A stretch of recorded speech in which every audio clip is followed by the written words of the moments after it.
Step 7। এখন আপনার মনে প্রশ্ন আসতে পারে, মার্কেটে অনেক সময় অনেক বড় ক্যান্ডেল দেখা যাচ্ছে, আবার অনেক সময় ছোট ছোট ক্যান্ডেল দেখা যাচ্ছে, অনেক সময় বেশি মুভমেন্ট দেখা যাচ্ছে, অনেক সময় কম মুভমেন্ট দেখা যাচ্ছে। সেটা কেন হচ্ছে সেইটা অ্যানালাইসিস করার জন্য আপনাকে টেকনিক্যাল এবং ফান্ডামেন্টাল ইস্যুটা বুঝতে হবে।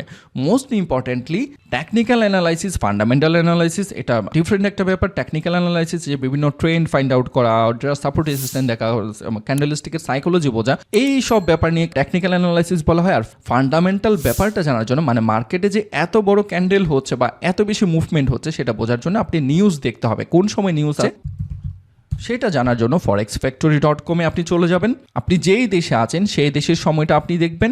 সময়টা মিলিয়ে দেখার পরে এখানে কি কি নিউজ আছে, কোন দিনে কি নিউজ আছে সেটা আপনি দেখে নিতে পারবেন। রবিবার মার্কেট অফ থাকে, সো সোমবার থেকে যেইগুলো রেড কালার আছে সেগুলো হাই ইম্প্যাক্ট নিউজ, মানে তখন এই কারেন্সিগুলোর ওপর হাই মুভমেন্ট হবে।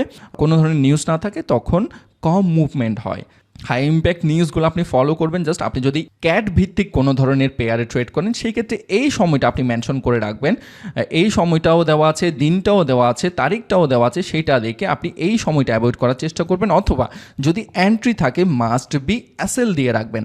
সেক্ষেত্রে অ্যাসেল দিলে স্টপ লস সেট আপ করলে আপনার যদি নিউজ ইম্প্যাক্টের কারণে আপনার বিপরীতেও যায়, এন্ট্রির বিপরীতও যায়, পুরো অ্যাকাউন্টটা ওয়াশ হবে না, জিরো হবে না।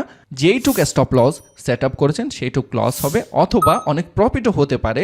সেই ক্ষেত্রে আপনি টিপিটা তুলে দিবেন নিউজের আগে, হাই ইম্প্যাক্ট নিউজের আগে টিপিটা তুলে দিবেন। অনেক প্রফিটও আপনি বুক করে ফেলতে পারেন যদি প্রথম অবস্থায় আপনি এইটুক ব্যাপারটা ফলো করেন।